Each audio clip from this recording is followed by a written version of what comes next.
Something major just happened inside the royal family, and it's a move no one saw coming. King Charles has officially handed over one of his most meaningful roles, Colonel-in-Chief of the Army Air Corps, to his eldest son, Prince William. This isn't just a royal reshuffle, this is a symbolic and personal passing of the torch from a father to his heir. It all went down at the Army Flying Museum in southern England. In front of a row of Apache helicopters, King Charles stood side by side with Prince William in a moment that was more than just symbolic. It was a personal transfer of responsibility. This wasn't just any military title either. The Colonel-in-Chief of the Army Air Corps is a role King Charles had held for 32 years, a position that connected him closely with one of Britain's most elite military units. Over the decades, he visited troops, joined them for exercises, and built real relationships with the servicemen and women who serve under the Corps. But now, at the age of 75 and amid his ongoing recovery from cancer, Charles made the decision to step down from this role and pass it on to his son.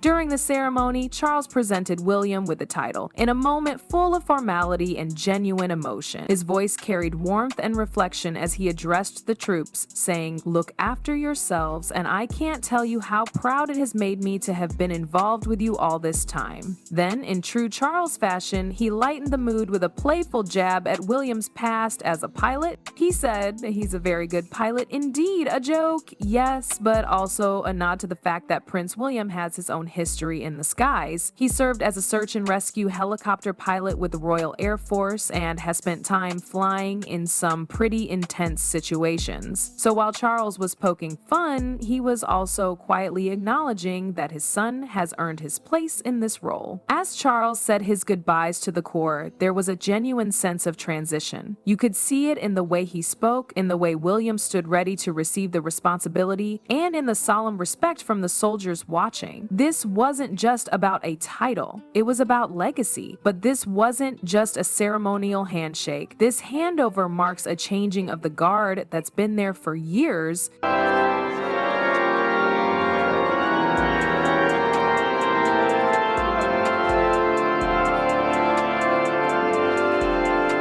Handover comes at a time when both Charles and William have had to step away from public life, not for political reasons, not for scandals, but for health and family. Earlier this year, King Charles was diagnosed with an unspecified form of cancer, something Buckingham Palace announced to the public in a rare statement.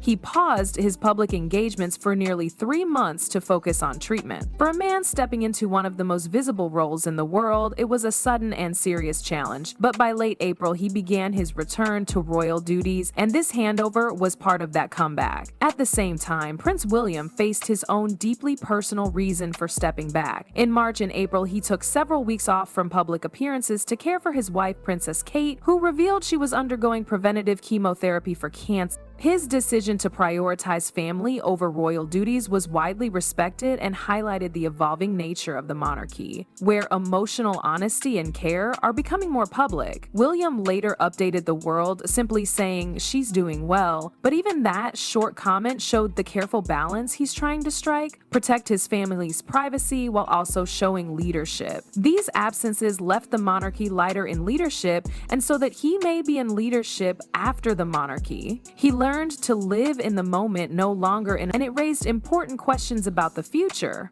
With fewer senior royals actively working, and public uncertainty around both the king's and the Princess of Wales' health, the weight on William's shoulders has grown heavier and faster than expected. This handover wasn't just about a military title, it was a message to the people, to the royal household, and to the Commonwealth. William is stepping up, and Charles? He's still present, but slowly preparing the ground for what comes next. And while the king is back in the spotlight, he's clearly planning for a future where William takes the reins more permanently.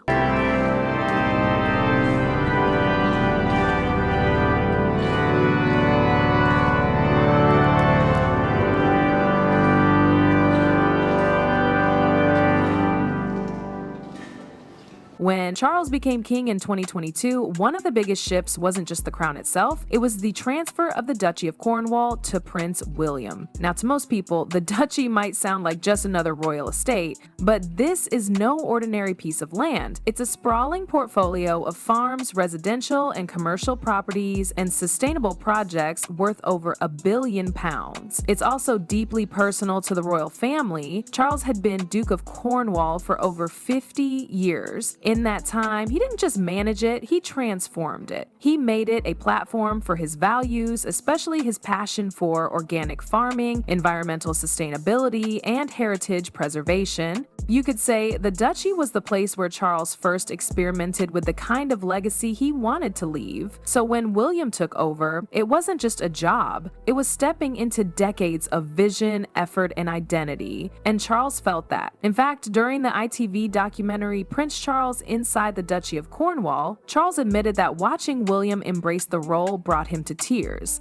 He said, "When I saw it, I couldn't believe it. I was deeply touched and moved by what he said. It reduced me to tears because I suddenly thought, well, just hearing that from him has made the last 50 years worthwhile." That tells you everything about how emotional and meaningful this handover really was. Charles wasn't just passing on land, he was passing on a lifetime of purpose. And to his credit, William isn't just inheriting the duchy, he's putting his own stamp on it. Earlier this year, he became patron of We Are Farming Minds, a duchy-supported mental health charity aimed at helping farmers in rural areas who are struggling with isolation and mental health issues. The group was created by duchy tenants Sam and Emily Stables after Sam faced a personal mental health crisis. William didn't just sign a letter of support. He visited the farm, joined in a fireside discussion with 60 young farmers, and made it clear that this kind of hands-on connection was part of how he wants to lead. It builds on the rural mental health strategy launched in 2023, which aims to make the duchy a leader in supporting tenant well-being.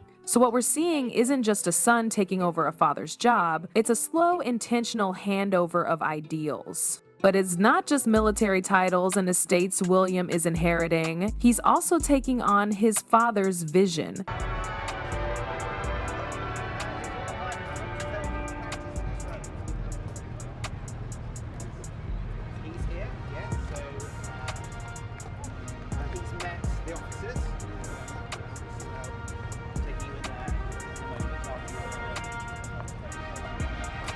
The royal handovers we're seeing right now aren't just about legacy, they're about necessity. The truth is, the royal family is shrinking, and that changes everything. Over the past few years, 3 senior royals have stepped back or been removed from public duties: Prince Andrew, Prince Harry, and Meghan Markle. Andrew was sidelined following serious allegations and controversy. Meanwhile, Harry and Meghan's decision to leave their roles as working royals and relocate to the US meant the loss of 2 high-profile figures who were once central to the monarchy's public image. That's a big hit to the institution's workforce, and it puts a growing amount of pressure on William and Kate. The monarchy isn't just a symbolic institution, it has real responsibilities, from charity work and community engagement to state events and diplomatic appearances. And those duties used to be spread out across a much wider pool of senior royals. Now it's mostly falling on just a handful. In fact, royal biographer Robert Hardman pointed out that King Charles had always envisioned a smaller, more focused working royal unit. But with recent exits and health setbacks, that vision has become more of a challenge than a plan. So, when Charles handed over the colonel-in-chief role and when William took over the Duchy of Cornwall, it wasn't just to honor tradition. It was also about logistics. The monarchy needs to operate with fewer hands, and that means fast-tracking responsibilities to the next generation, even if they weren't supposed to take on so much so soon. This shrinking circle of senior royals is also why we're starting to see extended family members take on more active roles. Princess Eugenie, for example, was recently announced as a mentor for the King's Foundation's 35 Under 35 program, a project focused on young leaders in sustainability, arts, and traditional crafts. She's not a working royal in the usual sense, but she's stepping in to support the family's public-facing work when needed. This isn't just succession, it's survival. The monarchy is consolidating, and that's why extended family is suddenly more important.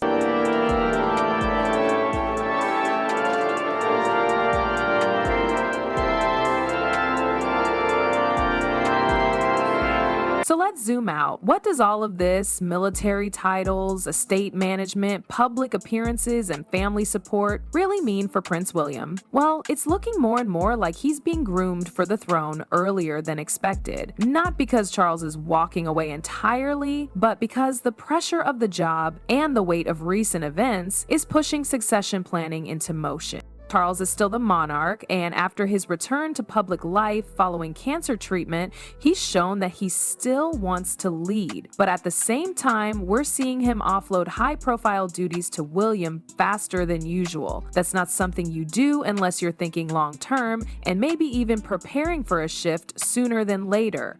And it's not just about Charles's health, it's also about public confidence. Poll after poll shows that people trust William. They see him as modern, stable, and relatable, especially after how he handled things while Kate was undergoing treatment. He stepped back when needed, stayed by her side, and then returned quietly and with focus. That kind of leadership earns respect. So every handover, whether it's a title, a property, or a cause, isn't just ceremonial, it's a signal. A shine that Charles is laying the groundwork and William is slowly but surely stepping into the role that will one day define his entire life. And while Charles still reigns, it's becoming clear the future king is already quietly preparing his crown. What do you think? Is King Charles stepping back for good, or just clearing the way for William to prove himself? Let me know in the comments. Hit that like button if you think Prince William is ready for the throne, and don't forget to subscribe for more royal family updates.